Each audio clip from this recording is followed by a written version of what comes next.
দেখব সহকর্মী আছে জেমসন মাহবুব, জানাবেন আমাদের সেখানকার সবশেষ অবস্থা। সকাল থেকে আপনি জানেন যে আমি মিরপুরের ১৪ আসনে বিভিন্ন ভোট কেন্দ্রে আমি ঘুরেছি এবং দেখেছি সকাল থেকে কিন্তু ভোটারদের সংখ্যা উপস্থিতি কিন্তু চোখে পড়ার মতো ছিল। বিগত সময়ের যে নির্বাচন আমরা দেখেছি সেই নির্বাচনে আমরা যেমন দেখেছি একেবারে ফাঁকা মাঠ, কিন্তু আজকে প্রেক্ষাপটটা কিন্তু পরিবর্তিত প্রেক্ষাপটে আমাদের দেখেছি ভোটারদের উপস্থিতি কিন্তু অনেকটা পরিবর্তিত। অনেক ভোটারের সংখ্যা উপস্থিতি ছিল, কিন্তু বেলা গড়ানোর সাথে সাথে দুপুরে বেলা যেহেতু লাঞ্চের টাইম, সেই ক্ষেত্রে একটু ভোটার সংখ্যা কম, কিন্তু ভোটার আসছে এবং তারা নির্বিঘ্নে তাদের ভোটাধিকার প্রয়োগ করতে পারছে, এতে তারা খুশি। এবং ভোটারদের সাথে আমরা কথা বলেছি, তারা বলেছে এতদিন যেহেতু তারা ভোট দিতে পারেনি, এখন ভোটের সুযোগ হয়েছে, তারা তাদের যোগ্য প্রার্থী, তাদের পছন্দের প্রার্থীকে তারা নির্বাচিত করার জন্য স্বতঃস্ফূর্তভাবে তারা ভোট কেন্দ্রে এসেছেন।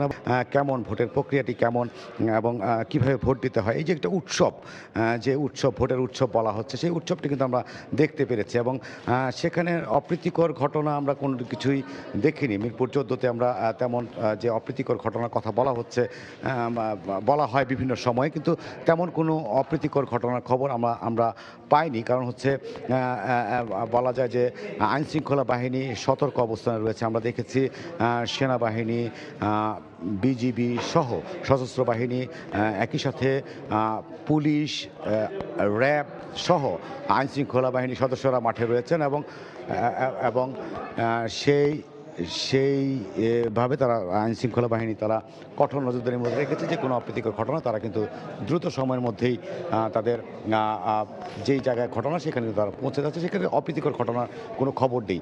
তো এই ছিল আমার হাতে, এবং আমি এখন চলে যাচ্ছি মুন্সিগঞ্জে।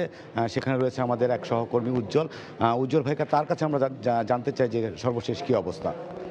আসনের মাখাটি উচ্চ বিদ্যালয় কেন্দ্রের সামনে যে ককটেল বিস্ফোরিত হয়েছিল, তারপরে কিন্তু আইন শৃঙ্খলা রক্ষা বাহিনী সরব ছিল।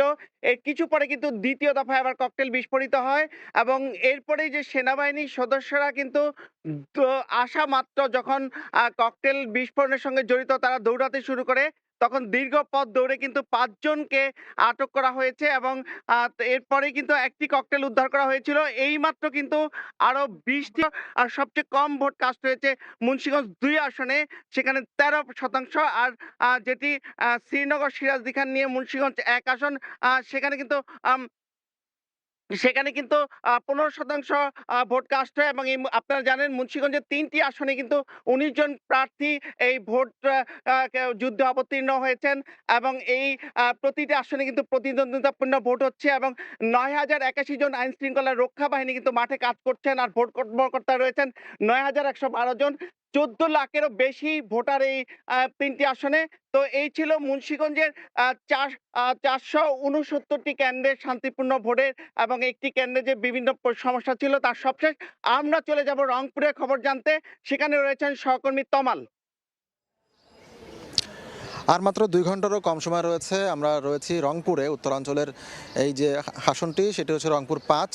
রংপুর ৫-এর মিঠাপুকুরে রয়েছে। আপনারা জানেন যে রংপুর ৫-এ কিন্তু আসলে মোট ভোটার সংখ্যা প্রায় ৪.৫ লাখের মতো এবং সেই জায়গা থেকে আমরা দেখছি যে এই রংপুর ৫-এ কিন্তু আসলে মোট কেন্দ্র রয়েছে প্রায় ১৫০টি এবং সেই ১৫০ কেন্দ্রে সকাল থেকে ভোট গ্রহণ চলছে অন্যান্য কেন্দ্রগুলোর মতো, এবং সকাল থেকে সুষ্ঠু পরিস্থিতিতে আসলে ভোট গ্রহণ চলেছে এবং সকাল থেকে আমরা দেখছি যে কোনো ধরনের কোনো গোলযোগপূর্ণ অবস্থা নেই। এবং আমরা যদি বলি যে রংপুরের আমি এই মুহূর্তে যে জায়গাটিতে রয়েছি, লতিফপুর সরকারি প্রাথমিক বিদ্যালয় এবং লতিফপুর হাই স্কুল, এই দুইটি কেন্দ্র কিন্তু এই একটি জায়গায়, এবং এখানে যে ভোটের অবস্থা আমরা যদি কথা বলতে চাই, এই জায়গার যিনি প্রেজেন্টিং অফিসার রয়েছেন সাজিদুল ইসলাম, তিনি একটু আমাকে বলবেন যে আসলে সকাল থেকে তো ভোট গ্রহণ চলছে, তো এখন পর্যন্ত এই কেন্দ্রে কী পরিমাণ ভোট গ্রহণ হয়েছে এবং এই কেন্দ্রে মূলত কী পরিমাণ ভোটার রয়েছে। কেন্দ্র ৫৪ লতিফপুর দ্বিমুখী উচ্চ বিদ্যালয়, এখানে পুরুষ ভোট, শুধু পুরুষের আগমন বেশ সকালবেলা ভালো ছিল। হ্যাঁ, এ পর্যন্ত প্রায় 54%, অর্থাৎ অর্ধেকেরও বেশি ভোট কাউন্ট হয়ে গেছে অলরেডি। আচ্ছা, হ্যাঁ, মানুষ স্বতঃস্ফূর্তভাবে আসতেছে। হ্যাঁ, আল্লাহর রহমত কোনো রকমের সমস্যা নেই, একেবারে সবাই নিজের খুশিতে স্বাচ্ছন্দ্য মতো ভোট দিয়ে যাইতেছে। ওকে, ধন্যবাদ। যেমনটি শুনছিলেন যে আসলে উনি বলছেন যে এই যে কেন্দ্র রংপুর 5-এর এই কেন্দ্রে আসলে কোনো ধরনের কোনো সমস্যা নেই, সুষ্ঠুভাবে ভোট গ্রহণ চলছে এবং আমরা দেখছি যে আরও 2 ঘন্টা প্রায় ভোট রয়েছে এবং রংপুর 5-এ কিন্তু আসলে মূলত 2 প্রার্থী, একজন ধানের শীষ, অন্যজন হচ্ছে জামাতের প্রার্থী এবং উভয়ের নাম গোলাম রব্বানী এবং এই 2 প্রার্থীর মধ্যে মূলত হাড্ডাহাড্ডি লড়াই চলছে এবং সেই জায়গা থেকে আমরা দেখছি যে ভোট গ্রহণটি চলছে এবং আরও কিন্তু 2 ঘন্টা প্রায় ভোট গ্রহণ চলবে। এবং রংপুর, আমি যদি বলি যে রংপুরের যে মূল যে সংকট সেটি হচ্ছে রংপুরের উন্নয়ন বৈষম্য এবং এই ভোটাররা বলছেন যে আগামীতে যে সরকার আসবে সেই সরকার যেন এই উন্নয়ন বৈষম্যটি কমিয়ে নিয়ে আসেন এবং সব মিলে বলা চলে যে এই জায়গা থেকে আসলে আমার কাছে এই ছিল সবশেষ খবর। আমরা এখন যাব আমাদের পরবর্তী কোনো রিপোর্টারের কাছে এবং তিনি রয়েছেন এই মুহূর্তে।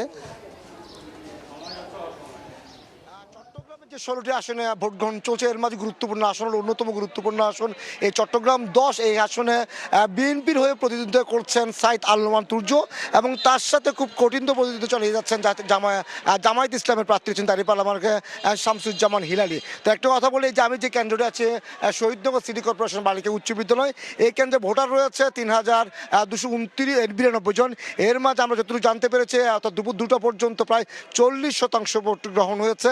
ইতিমধ্যে যে রাস্তা যে একটা বলি চট্টগ্রামে কিন্তু সারা দেশের মতো উৎসবমুখ যে পরিবেশ, সেই পরিবেশ এবং স্বতঃস্ফূর্তভাবে কিন্তু এই ভোট গ্রহণ চলছে। এখন মধ্যে সেই ভোট গ্রহণ বিশেষ করে যেহেতু দুপুর সকাল পর্যন্ত যে লাইন ছিল সে লাইন কিছুটা কমেছে। দুপুরের এখন মধ্যাহ্ন যে ভোজের সময়, সেই ভোজের কারণে হয়তো ভোটার সংখ্যা কম, তবে বিভিন্ন বাসা বাড়ি থেকে পরিবার পরিজন নিয়ে সবাই ভোট কেন্দ্রে এসে তারা ভোটাধিকার প্রয়োগ করছেন।